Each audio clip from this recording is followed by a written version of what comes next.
All right, guys, breaking news, breaking news. I come back to you guys with some information, but it is true. Washington State and San Francisco, California, have both banned all large gatherings of the public.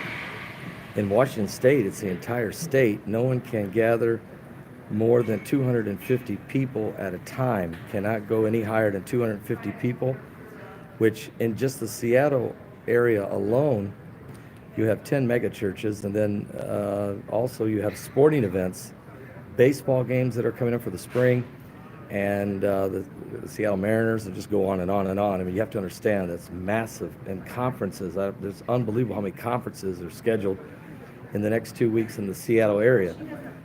So the impact will be devastating on Washington State. Now, San Francisco just announced 15 minutes ago that they are banning gatherings of all people.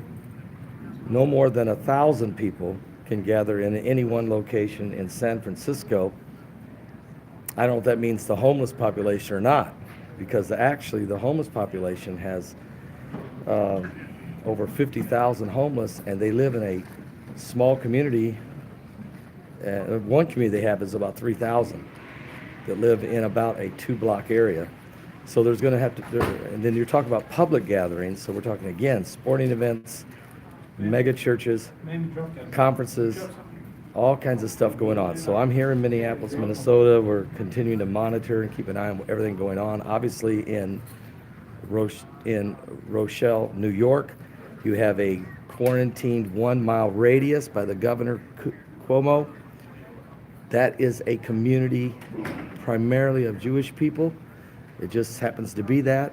They have a very high amount of cases, over 108 cases there, and they're on National Guard lockdown. So it's a strange country now, man. This is not the country we grew up in, nor do we recognize, but we've never had a situation like this either. So, wow, are you serious? Airport's still going, just kind of thin, that's all. I'll be back with more current world events and how they relate to the biblical prophecies of the last days.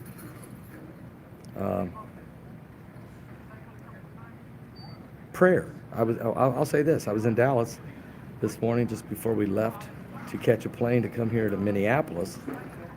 I'm here in Minneapolis, Minnesota, and they announced repeatedly that the chapel was open for prayer.